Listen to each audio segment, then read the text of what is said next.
Olá, boa noite. Começa agora o Jornal da Justiça desta quarta-feira, 3 de fevereiro. Supremo Tribunal Federal abre o calendário de julgamentos de 2021 com um caso histórico. Um processo em que se discute o direito ao esquecimento em um crime praticado nos anos 50 no Rio de Janeiro e que acabou sendo transformado em programa televisivo sem autorização. Esse é o destaque de hoje. Você vai ver também. Presidente do Supremo, ministro Luiz Fux, participa da sessão solene de abertura do ano legislativo. A inauguração de um novo ciclo é um convite para reafirmarmos as missões institucionais e para renovarmos o compromisso de fidelidade à Constituição e à democracia. Depois de 7 anos, chega ao fim a força-tarefa da Lava Jato. E você vai conhecer os vencedores do Desafio Lideranças Públicas Negras, prêmio que incentiva a igualdade racial no judiciário.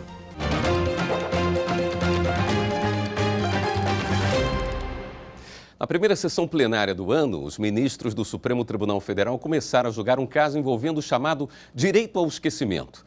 Familiares da vítima de um crime ocorrido em 1950 pedem indenização pelo fato de um programa de TV ter exibido uma reconstituição do caso sem autorização da família. Os detalhes você confere agora. O plenário julga um caso em que envolve, de um lado, o direito à privacidade e à intimidade, e do outro, a liberdade de expressão. Na pauta, um recurso envolvendo o caso de uma adolescente assassinada no Rio de Janeiro em 1958. Crime que foi tema de um programa de televisão em 2004, em que foram exibidas imagens reais da vítima ensanguentada. Familiares da adolescente buscam o direito de verem essa história apagada nos meios de comunicação e questionam a exposição do crime em cadeia nacional. No Brasil, ainda não há lei que trate especificamente do chamado direito ao esquecimento. Mas, mesmo assim, o assunto é alvo de muitas ações na Justiça. No STF, os ministros julgam se é possível reconhecer a uma pessoa vítima de algum crime o direito de ser esquecida pelos meios de comunicação e ter seu nome apagado da internet. O relator do recurso é o ministro Dias Toffoli. O advogado da família da adolescente morta no Rio de Janeiro defendeu a aplicação do direito ao esquecimento, argumentando que isso não interfere na liberdade de expressão da imprensa. Inclusive, o direito ao esquecimento, caso reconhecido, ele não interferirá negativamente nessas liberdades. Simplesmente ensejará uma pequena adaptação. Na sequência, foi a vez da defesa da emissora de TV incluída no processo. O advogado argumentou que o direito de informar e de ser informado não se refere apenas a fatos contemporâneos, mas também a fatos pretéritos. Nem o Marco Civil da Internet, nem a Lei Geral de Proteção de Dados, nem muito menos a Constituição da República, já reformada mais de 100 vezes, nenhum desses diplomas reconheceu ou contemplou esse direito como uma emanação de algum outro direito previsto na Constituição. Já o vice-procurador-geral da República se manifestou contrário à aplicação do direito ao esquecimento. O direito de impor o silêncio sobre o já ocorrido é extremamente violento e de difícil controle a priori num bio de indemnidade para aquele pequeno sensor que todas as pessoas podem ter no fundo da sua alma ou do seu coração não violentamente democrático. O ministro Luiz Roberto Barroso declarou suspensão no caso, ficando, portanto, fora do julgamento.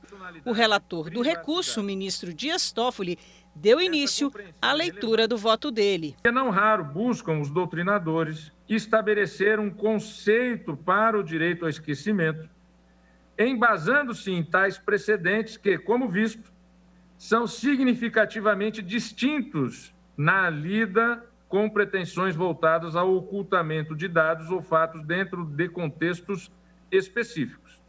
O relator, no entanto, decidiu concluir o voto na sessão desta quinta-feira. Em seguida, o julgamento foi suspenso. Quem também acompanhou a sessão plenária de hoje foi a consultora jurídica da TV Justiça, Karina Zuccolotto. Karina, o direito ao esquecimento já havia entrado na pauta de 2020 e volta agora em definitivo, né? Além do direito ao esquecimento, você traz outros destaques para a gente da sessão?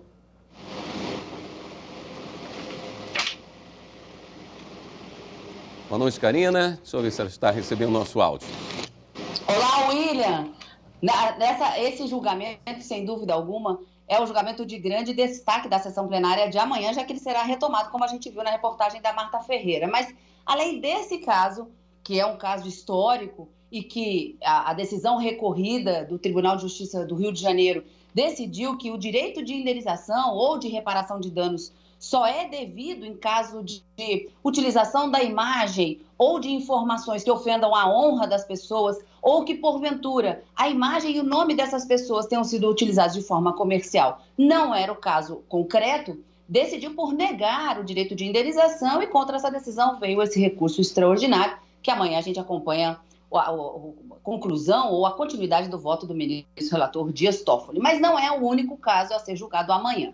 Há uma pauta dirigida já lançada no site do Supremo Tribunal Federal, mais 4 processos estão elencados até agora, ao horário desse nosso jornal, e uma delas é uma ação direta de inconstitucionalidade proposta pelo Conselho Federal da OAB, questionando uma legislação de 1976 que criou o mercado de valores mobiliários e criou a Comissão de Valores Mobiliários. O argumento é de que essa legislação teria sido alterada em 2001 por uma medida provisória, um decreto presidencial, e o argumento principal é que o devido processo legislativo, tanto para a criação da medida provisória como do decreto, não teriam sido observados. O relator dessa ação direta de inconstitucionalidade é o ministro Ricardo Lewandowski, que a gente vai poder acompanhar amanhã, a partir das 14 horas, no direto do plenário. Não é, William? Isso, marcado. Até amanhã. O presidente do Supremo Tribunal Federal e do Conselho Nacional de Justiça, ministro Luiz Fux, participou hoje da cerimônia de abertura do ano legislativo no Congresso Nacional.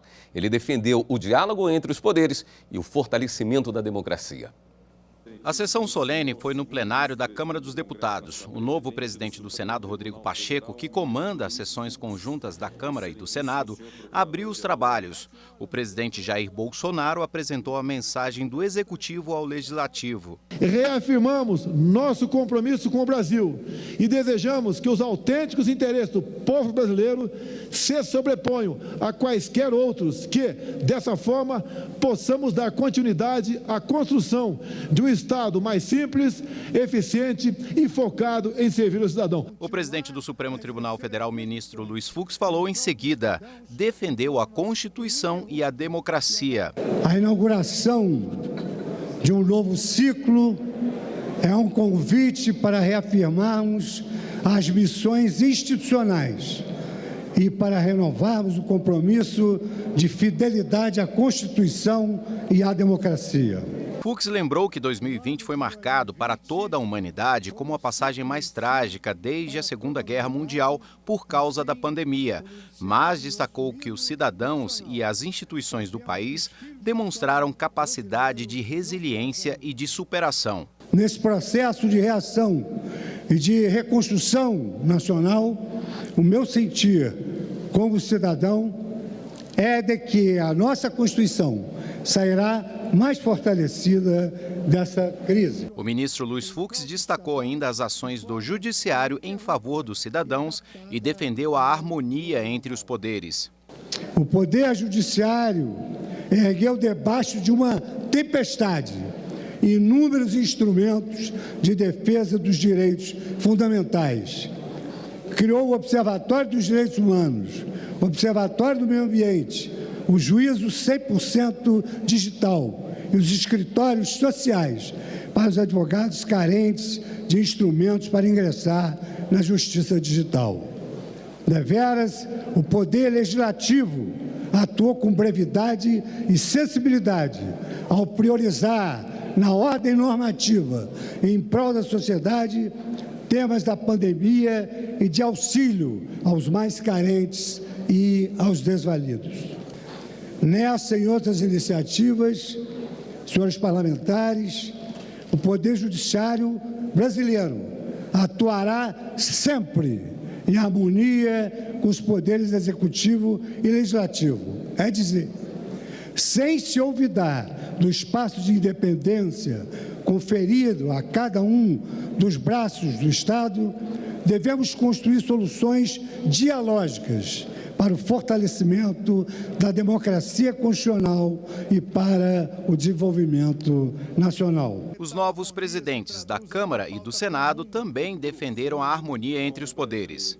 A hora é de superarmos antagonismos, deixarmos para trás eventuais mágoas e mal-entendidos e unirmos forças para que saiamos maiores desta crise. Não pode haver desequilíbrio nesta equação. Não podemos defender a independência ou a harmonia ao sabor do momento, ao sabor de quem ocupa os cargos de relevo ou de nossas convicções políticas ou pessoais. O ministro Luiz Roberto Barroso, do Supremo Tribunal Federal, deu 5 dias para que a União e o Banco Nacional de Desenvolvimento Econômico e Social, o BNDES, comprovem a destinação de recursos do Fundo Nacional sobre mudanças do clima. O ministro é relator da arguição de descumprimento de preceito fundamental em que partidos políticos questionam a atuação do governo em relação ao fundo. A União e o BNDES devem informar a quantidade total de recursos já comprometidos com a execução de projetos e com financiamentos celebrados e o valor remanescente de recursos ainda em aberto. Depois de 7 anos de atuação, a força-tarefa da Lava Jato do Ministério Público Federal foi desfeita. Os procuradores responsáveis pelos casos e os processos agora fazem parte do GAECO, o Grupo de Atuação Especial de Combate ao Crime Organizado no Paraná.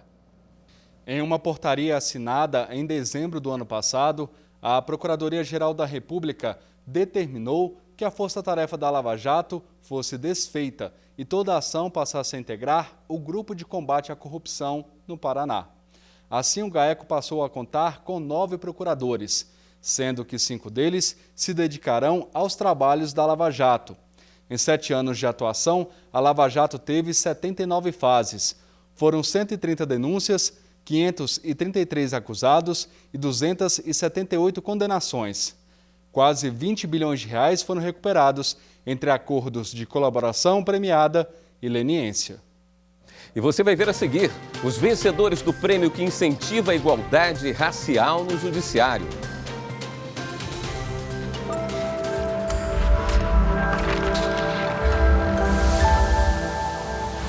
A Constituição desempenha um papel central na democracia e na proteção dos direitos dos cidadãos, além de limitar os poderes dos governantes. A Constituição visa transformar a realidade social através de suas normas.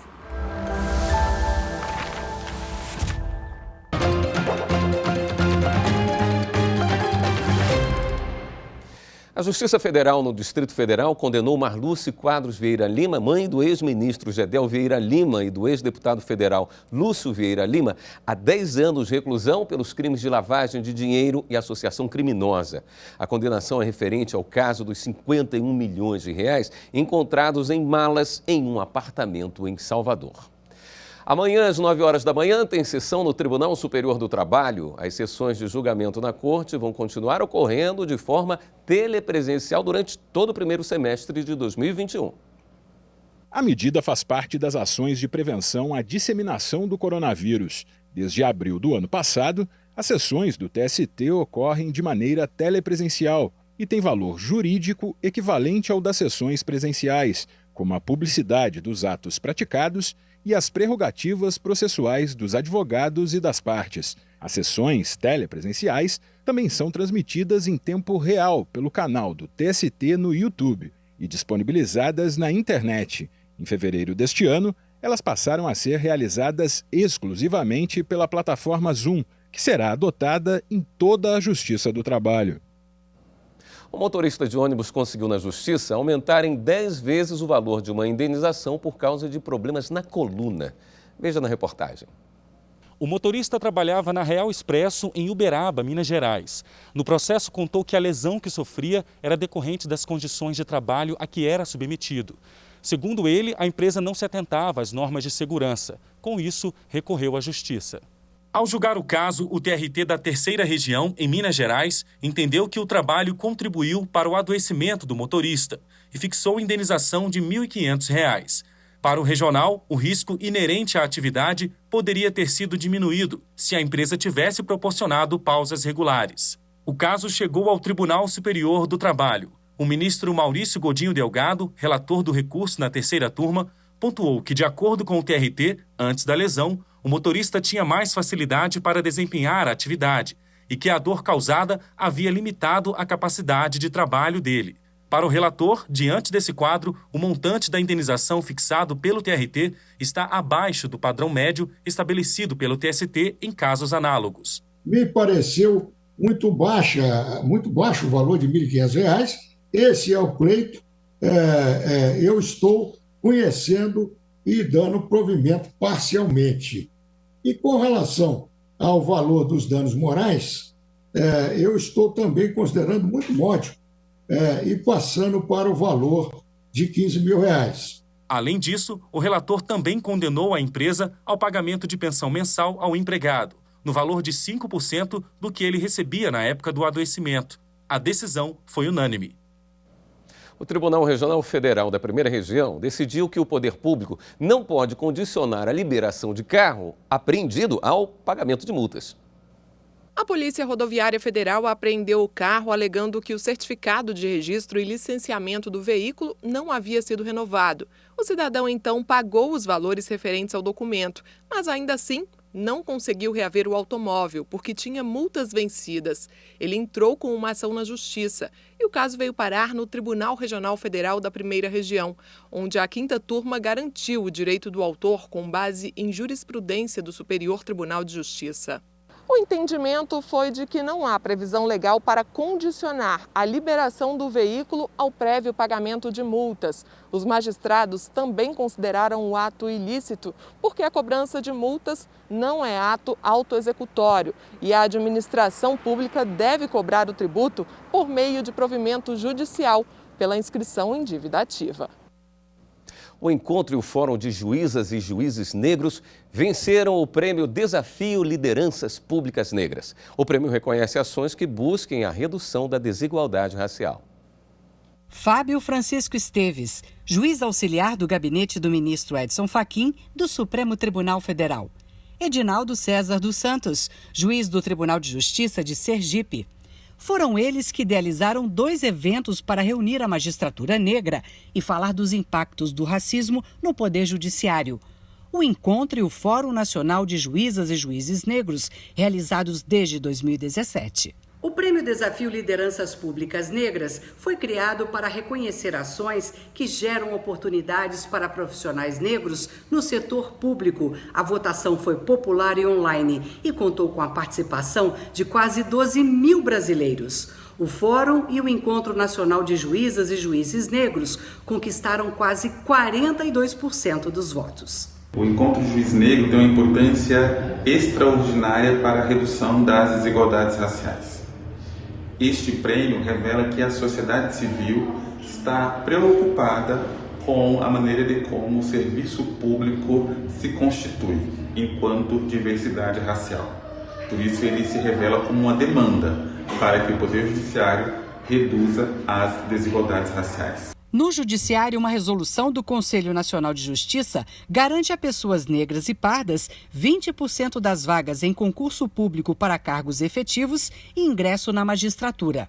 Mas a equidade racial ainda está distante, segundo o próprio CNJ.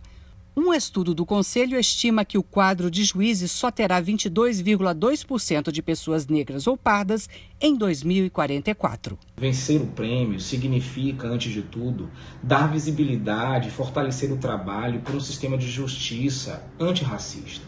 De acordo com a pesquisa do CNJ, os negros representam 18,1%, dos quais juízes pretos como eu significam apenas 1,6%. E veja no próximo bloco, a TV Justiça estreia um novo programa para falar de direitos humanos. É o Cidadania em Pauta. Volte já.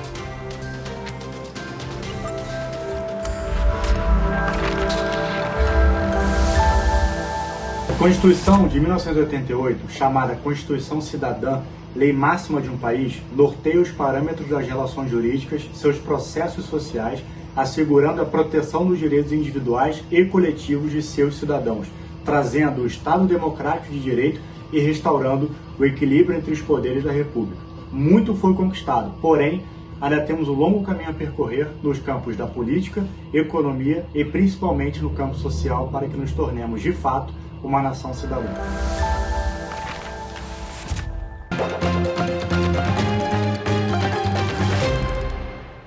Preço fixo em estacionamento de shopping não viola direito do consumidor. A decisão da terceira turma do Superior Tribunal de Justiça. A ação foi movida pela Defensoria Pública de Sergipe, que questionou a política de 2 shoppings de Aracaju de cobrar um preço fixo pela utilização dos estacionamentos no período entre 20 minutos e 4 horas, independentemente do tempo efetivo de permanência. Para a Defensoria, o valor cobrado dos consumidores que usam o serviço por tempo menor do que o máximo estabelecido seria desproporcional e caracterizaria exigência excessiva, violando o Código de Defesa do Consumidor. O juiz de primeiro grau entendeu que houve abuso apenas em relação à primeira hora de permanência no estacionamento. Por isso, julgou parcialmente procedente a ação para determinar que os shoppings passassem a cobrar, na primeira hora, uma fração do preço anteriormente fixado. A sentença foi mantida pelo Tribunal de Justiça de Sergipe. De acordo com o TJ, a liberdade das empresas para definir os preços do estacionamento não impede o judiciário de apreciar eventual abuso na fórmula adotada. Mas no STJ, o relator do recurso das empresas, ministro Marco Aurélio Belize, afirmou, entre outras coisas, que a regulação dos preços praticados pelo empreendedor se dá pelo próprio mercado e que a remuneração pelo serviço de estacionamento, em tese, não leva em consideração apenas o tempo de ocupação da vaga pelo veículo, especialmente porque a atividade envolve custos como seguro, aparatos de segurança, tecnologia e impostos. Para os ministros, a adoção de preço fixo para a utilização de estacionamento privado em shopping center, ainda que o usuário não permaneça todo o tempo permitido, não configura prática comercial abusiva e está inserida na livre iniciativa, não havendo conflito entre essa política de remuneração do serviço e os direitos dos consumidores. Com isso, por maioria de votos, a terceira turma reformou o acórdão do Tribunal de Justiça de Sergipe e julgou improcedente a ação civil pública. O Ministério Público Federal em Rondônia enviou uma recomendação para os distritos de saúde de Porto Velho e Vilhena que considerem como grupo prioritário e vacinem também os indígenas que vivem em área urbana. Os indígenas que moram em Porto Velho e Vilhena entregaram uma representação ao Ministério Público Federal em Rondônia para que eles possam receber a vacina contra o novo coronavírus de forma prioritária, como os indígenas que vivem em aldeias. Com isso, o MPF encaminhou uma recomendação para que os distritos sanitários indígenas nas 2 cidades cadastrem em até 72 horas os povos que vivem em áreas urbanas e encaminhem essa lista para a Agência Estadual de Vigilância em Saúde e também à Secretaria de Saúde para garantir a todos as doses da vacina contra a Covid-19. Caso a recomendação não seja atendida, o Ministério Público Federal deve entrar com ação na Justiça contra os responsáveis. Em 2021 não vamos ter eleições, mas isso não quer dizer que não há trabalho da Justiça Eleitoral, pelo contrário. Veja agora como é a atuação dos tribunais e cartórios em anos não eleitorais.